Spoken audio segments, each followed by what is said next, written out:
우리나라가 저평가냐 고평가냐 놓고 보면은 저는 우리나라 여전히 저평가는 아니다. 삼성전자가 뭔가를 보여줘야만 9만전자, 10만전자 시원하게 갈 것이고 못 보여주면은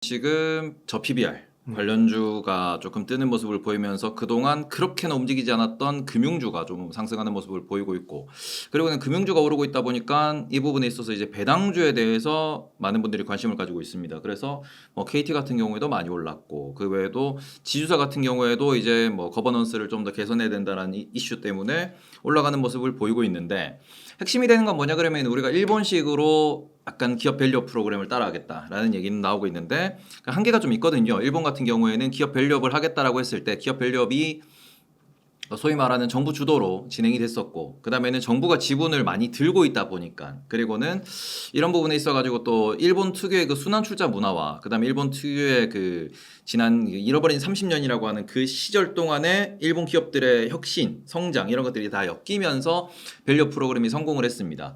근데 우리나라 같은 경우에는 이 부분에 있어가지고 일본은 지난 30년 동안 국내 기준에서 임금이 오른 게 없다라고 볼 수 있고, 이 부분에서는 정부에서 임금을 올려라, 말 그대로 기업에 돈이 쌓여 있다 보니까 이런 부분을 풀고 재투자를 하고 그다음에 고용을 늘리고 인건비를 올려라고 했는데, 우리나라는 지난 30년 동안 계속해서 인건비가 올라왔었고요. 고용도 늘어났고 투자도 계속해서 늘어났다라는 점을 놓고 보시면은 이게 우리나라에 이제 적용을 했을 때 또 재벌이라는 문화 자체를 깨부술 수 있을 것이냐. 그리고는 우리나라도 지금 이사회 경영에 대해 가지고 이사회가 거수기 역할을 한다라고 하는데 이 부분을 깰 수 있을 것이냐라고 하는데, 요거는 시간이 필요한 부분이기도 하고요. 그다음에는 국내 기업들이 어찌 보면은 우리나라는 IMF가 아주 큰 트라우마이기 때문에 IMF 때 우리가 한번 망해봤던 그 기억 때문에 이거를 앞으로는 대비하기 위해서 현금을 쌓아놓는다라는 명분이거든요. 그러니까 우리나라 같은 경우는 IMF가 될 수 있고, 미국 같은 경우에는 리만 브라더스가 될 수 있겠죠. 그리고는 유럽 같은 경우, 중국 같은 경우에도 중국은 외환시장 개방을 2015년도에 잘못했다가 엄청난 버블과 엄청난 폭락을 반복하다 보니까 외환시장 개방을 트라우마로 생각을 하고 있습니다. 그러니까 전 세계적으로 각각 트라우마가 다 다르게 있는 거고, 그게 우리나라에는 IMF라는 거거든요. 외환 위기. 그러니까 이 부분에서 돈을 쌓아놨던 그 문화를 하루아침에 깨부술 수 있을 것이냐, 이것도 문제가 되는 거고요. 지금 우리나라에서 많이 지적하고 있는 지주사 문제 있습니다. 카카오나 LG 같은 경우에 많이 지적받고 있는데, 그런 지주사의 분할 상장 같은 경우에도 원래 우리가 IMF 이전의 순환 출자가 계속해서 반복됐던 우리나라 기업 지배구조상 문제가 생겨서 이거를 법적으로 그러면은 지주사를 만들어서 너네들이 경영하기 쉽게 만들어 줄게라고 정부가 먼저 제안을 했던 거거든요. 네. 그러고 난 뒤에 지주사 체제가 지난 20년 동안 지속이 되다가 이제 와서 그게 또 문제가 돼서 이번에는 또 정부에서 강압적으로 밸류업 프로그램을 한다, PBR을 규제하겠다. 이거는 기업 입장에서는 갑자기 잘 나가다가 왜?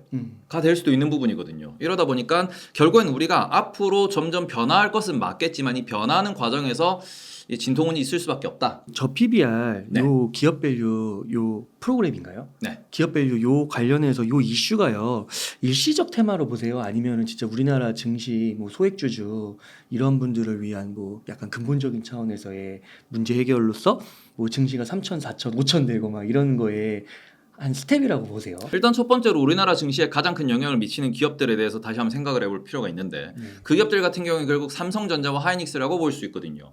삼성전자의 현재 주주환원 정책을 보시면은 3년 동안 번 돈의 프리캐시플로우 50%를 배당하겠답니다. 그냥 3년 동안 평균 내서 3년 동안 이제 통계를 잡아가지고 3년 동안 남은 돈의 50%를 배당하겠다. 말 그대로 배당 성향 50% 정도를 가져가겠다라는 거고요. 네. 하이닉스도 동일한 주주환원 정책을 펼치고 있습니다. 이건 뭐냐 그러면은 이미 우리나라 코스피 지수의 대부분을 차지하는 이제 반도체 업계의 큰 형님들은 주주환원을 잘하고 있어요. 그럼 여기에서 우리가 금융권 같은 경우에도 지금 주주환원 이제 배당 성향 기준으로 놓고 보시면은 총주주 환원율 혹은 배당 성향 기준으로 놓고 봤을 때 한 30% 정도거든요. 여기서 끌어올린다 그러면 40% 정도까지 끌어올릴 수 있을 겁니다. 한 3분의 1 정도 늘어날 수 있겠죠. 현대기아 같은 경우에도 지금 버는 돈의 배당을 늘리겠다 이런 얘기를 하고 있는데, 우리나라 이제 대형 기업들이 배당 성향을 끌어올린다라고 하면은 그러면 결국 다시 지수는 뭘로 계산될 수 있냐 그러면은 실적이에요. 그러면은 코스피가 5천 가려면은 삼성전자가 지금 매출이 한 300조 정도 나오고 있고요. 거기서 이익이 한 20%까지 갔다가 10%까지 떨어졌다가 20%, 30%, 40% 갔다가 왔다 갔다 하는데, 그럼 이 부분에서 반도체가 돈을 잘 벌고 꾸준하게 벌면서 매출이 늘어나야 된다라는 거예요. 그럼 지금 300조 기준에서 우리나라 코스피를 3천까지 올라갈 수 있다는 업사이드를 보면은 삼성전자가 매출 500조가 나올 때 그때가 돼야 코스피가 5천까지 갈 수 있다라는 거거든요. 네. 그러면 결국에는 지금 이미 큰 형님들은 주주환원을 잘하고 있기 때문에 지금 저 PBR 관련 이슈가 나오는 이 부분에 있어가지고 업사이드를 크게 바랄 수 없는 이유는 이미 큰 형님들은 하고 있어요. 글로벌 스탠다드만큼 하고 있어요. 그럼 그쪽에서는 주주환을 더 못 늘립니다. 그러면 코스피 업사이드는 제한적일 수밖에 없다. 네. 그러니까 이 부분에 있어가지고는 그쵸, 우리가 뭐 코스피 5천 간다 이런 얘기하고 PBR이 너무 낮다 이런 얘기하는데 제일 핵심이 되는 거는 PBR이 낮다라고 이야기하는데 PBR이 낮은 그 가장 근본적인 이유는 중복 상장 때문이에요. 근데 중복 상장 해결 안 돼 있잖아요. 지금 이미 LG화학과 LG에너지솔루션은 더블 카운팅이 되고 있어요. 실적이. 그 다음에 우리 LG노텍이랑 LG전자 같은 경우에도 실적이 더블 카운팅이 되고 있어요. 네. 실적들이 다 이제 컨트롤 C 컨트롤 V로 복사돼가지고 두 번씩 계산되다 보니까 눈에 보이는 숫자는 이만큼이지만 실제로 알맹이를 까보면은 더블 카운팅을 빼면 이만큼밖에 안 돼요. 우리나라 코스피의 실적, 우리나라 수출 데이터 기준으로 코스피를 다시 한번 보시면은 코스피가 현재 이제 3천 언더 좀 더 수출이 좋아지면은 3천 정도, 3천보다 조금 위에 요 정도에서 놀 수 있다라는 게 지난 15년, 20년 동안의 수출입 데이터만 놓고 보시면은 숫자와 차트가 일치할 수 있습니다. 그래서 그 부분에서는 5천 가려면 멀었다. 지난번 그 테이버님께서 얘기해 주셨잖아요. 우리나라에 상장된 기업들이 너무 많다고. 네. 상장되려고 하는 기업들도 너무 많고. 네. 근데 그게 이제 독일인가요? 그때 네. 비교해 주셨죠. 맞아요. 줄여야 된다고. 우리나라 같은 경우에는 지금 시가총액 뭐 1,000억, 2,000억, 3,000억 이런 기업들 한번 보시면은 정말 끝도 없이 있습니다. 그리고는 매주 신규 IPO가 되고 있어요. 근데 이렇게 매주 신규 IPO가 되고 있다라는 측면에서 일단은 미국 시장 기준으로 말씀을 드려보겠습니다. 전 세계 글로벌 증시 한 30% 정도를 차지하는 곳인데 거기가 상장돼 있는 기업이 10,000개가 안 돼요. 그렇죠? 전 세계 30%를 차지하는 국가가 상장돼 있는 기업이 10,000개가 안 됩니다. 네. 9,000 몇백 개 정도 되고 있어요, 지금. 우리나라는 전 세계 증시의 1.5%에서 한 2% 정도를 차지하고 있습니다.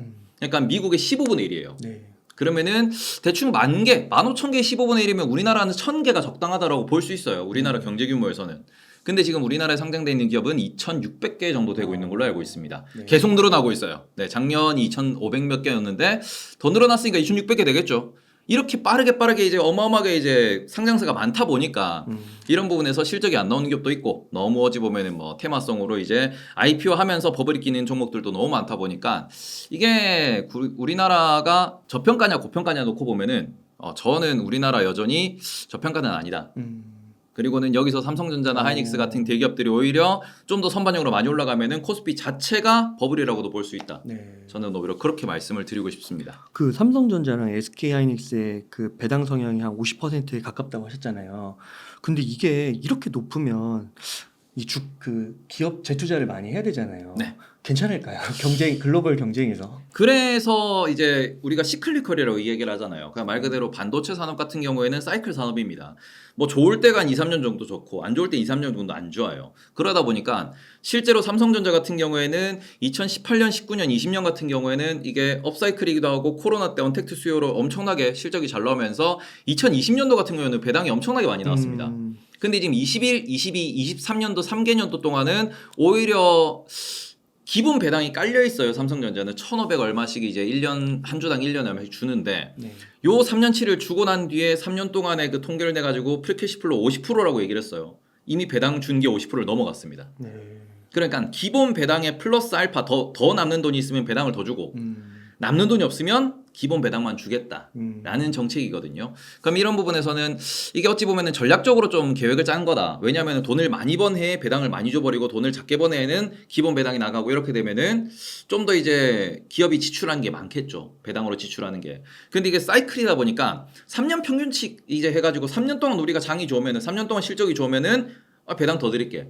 대신에 3년 동안 했는데 업사이클 다운사이클 왔다 갔다 플러스 마이너스 하니까 돈이 남는 게 없어. 그러면은 우리 이번엔 기본 배당만 드릴게요. 라고 이렇게 표현할 수 있는 요런 부분에 있어가지고는 어느 정도 기업들도 예방책을 갖고 전략을 짜놨다. 이렇게 좀 보시면 될 것 같고 50%가 많다라고 생각하실 수 있는데 우리가 이제 전 세계 최고 기업이라고 부르는 애플 같은 경우 애플은 버는 돈을 전부 다 배당으로 쓰고 있습니다. 그래요? 네. 전부 다요? 네. 왜냐하면 우리는 그만큼 현금 흐름이 좋다라고 하는 거고 미국 기업들 특히 이제 그 반도체 관련된 기업들 혹은 팹리스 기업들이 그렇게 할 수 있는 이유는 얘들은 공장이 없거든요. 사이클을 타질 않아요. 재고가 없는 기업들이기 때문에 그런 게 가능한 거고 우리나라 같은 경우에는 반도체도 자동차도 케미컬도 철강도 전부 다 재고가 왔다 갔다 재고가 늘었다 줄었다 하는 이게 제조업의 베이스이기 때문에 제조업 베이스 기업들은 매년 동일한 배당을 지급한다라는 거는 미국에서도 어려운 일이거든요.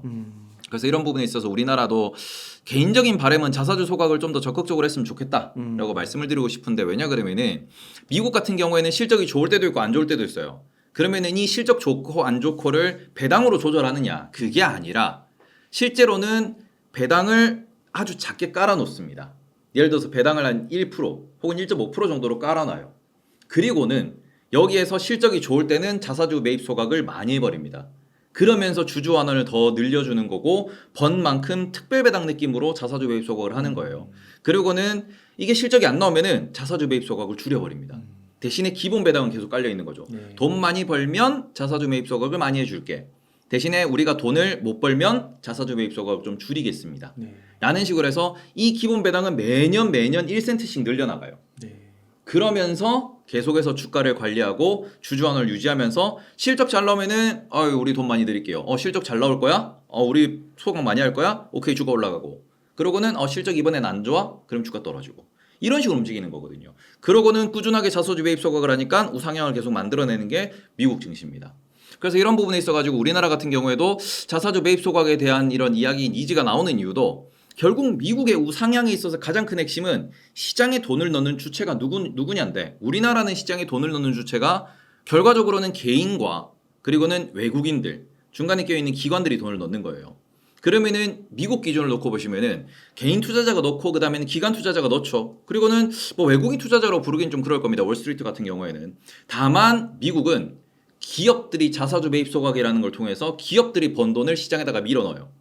그리고 이걸로 시장을 부양하거든요. 근데 우리나라는 기업들이 번 돈을 자기 주머니에 냅두죠. 유보금으로 쌓아놓죠. 네. 그러니까 미국은 세 주체에서 돈을 밀어넣고 있는 거고요.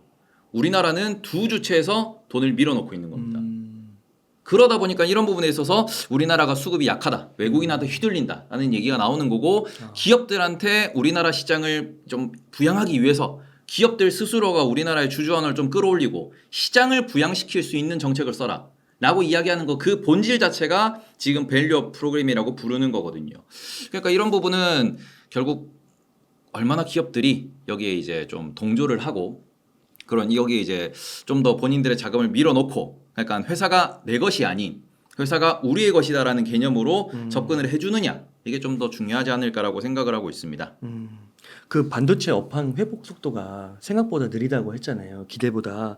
근데 삼성전자 주가는 오를 것이라고 얘기하셨는데 네. 그 이유는 뭐예요? 일단은 삼성전자 같은 경우에는 하이닉스 대비로 좀 많이 못 올랐죠. 지금까지도 계속해서 보여준 게 없다 보니까 이게 삼성전자가 상대적으로 하이닉스보다 못 오른 상황이고 그럼에도 불구하고 삼성전자가 못하냐 그러면은 못하진 않아요. 아 그래요. 네. 지금 항상 말씀드리는 게 왜 이렇게 소통이 안 되느냐 소통이 부재하다라는 말씀을 계속 드리고 있고 이 소통이 있어가지고 IR에서도 이번 이제 2023년도 결산 실적 발표라고 볼 수 있죠. 4분기 IR에서도 대부분 이제 보신 분들은 아시겠지만 많이 실망을 했어요. 왜냐하면 우리 이렇게 하고 있습니다라는 말은 하는데 구체적인 수치나 데이터가 전혀 없는 상황이고 24년도에 우리가 이런 목표가 있습니다라고 하는데 경쟁 기업인 하이닉스 대비로 뭐가 없는 거예요.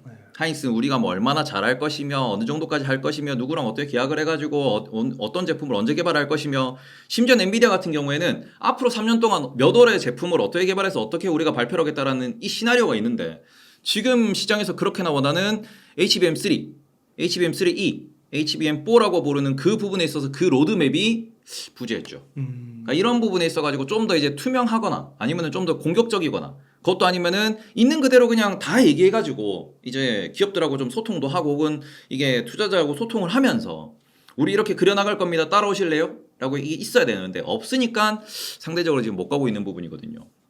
근데 지금 이 부분에 있어가지고 삼성전자도 그래서 다시 한번 돌려놓고 보면은 계속해서 이제 뭐 갤럭시 자체 AI를 탑재하겠다 트렌드에 따라가려고 하고 있고요. 파운드리 같은 경우에도 지금 뭐 2나노를 수주를 했니 어쩌니 소문도 썰도 돌고 있는 중인데 파운드리 쪽으로도 좀 더 집중하는 모습을 보이고 있는 게 현재 삼성전자입니다. 그리고는 HBM 쪽, 그러니까 소위 말하는 AI 반도체에 들어가는 메모리 쪽은 아직까지는 뭐 성과가 없는 상황이지만 이 부분에 있어서 계속 주목을 받고 있는 건 뭐냐 그러면은 AI가 모든 기기에 이 다른 색다른 설계 이제 반도체가 필요할 거다라고 이야기를 하는 거죠.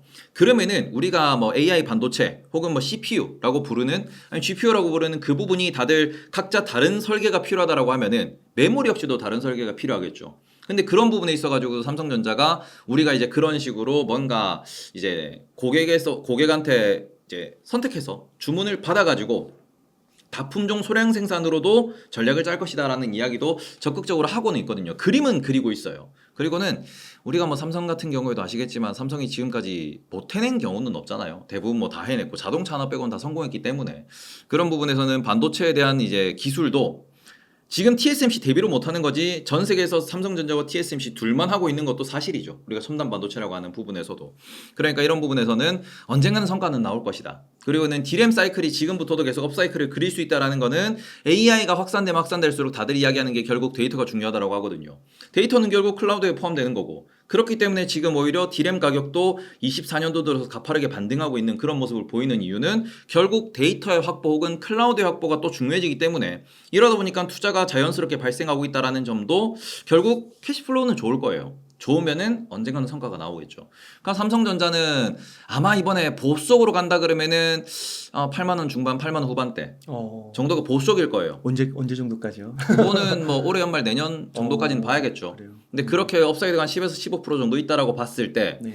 추가적으로 삼성전자가 9만 원, 10만 원을 뚫고 이제 10만 전자까지 되려면은 HBM이 됐든 아니면은 뭔가가 됐든 엔비디아의 뭐 수주를 받든 AMD랑 뭐 하나를 작품을 만들어내든 뭔가가 나와야 돼요. 네.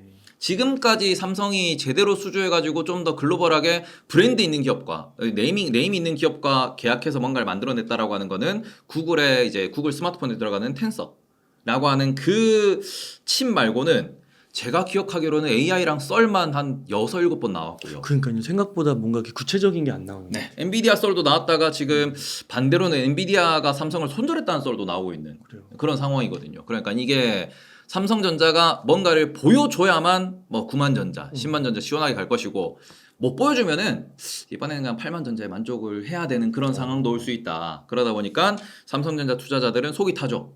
삼성전자가 뭔가 시원하게 얘기해주고 아니 못하고 있으면 못하고 있다고 시원하게 얘기해야 되는데 뭔가 이제 영업 비밀 이러고 하면서 자꾸 이게 좀 그래요. 숨겨져 있잖아요. 그러니까 말을 잘 안 하잖아요. 그러니까 그런 부분에 있어가지고 그게 오히려 투자자들한테 답답한 포인트다. 근데 삼성전자가 여전히 뭐 디램으로 돈을 버는 것도 맞고요. 가전으로 돈을 버는 것도 맞고 전장으로도 돈을 버는 게 맞고 스마트폰으로 돈을 버는 게 맞습니다. 그러니까 돈을 버는 기업이다 보니까 그러면은 업사이드가 없는 건 아니다. 다만 제한적이다. 이렇게 좀 이해하시면 좋을 것 같아요.